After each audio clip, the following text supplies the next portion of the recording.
In today's video, I'm going to show you on how you can reset Lorex DVR to factory settings.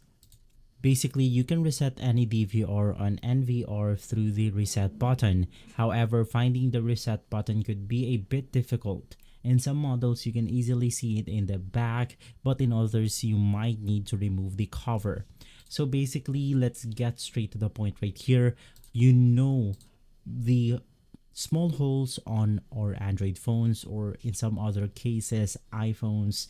You just want to go ahead and look for this specific tiny hole, press it with a paper clip or a needle, and from there you will be able to reset your Lorex DVR to factory settings. But if you cannot find this button right here, it's going to be a bit tricky because sometimes you have to basically remove the entire cover of the DVR, and from there we have the reset button. Now for the paperclip method, it's going to look something like this, where you will be able to find a small hole behind the control panel. Basically, it's going to be the same for this one. Now, if you cannot find a small hole, unfortunately, you have to disassemble the cover.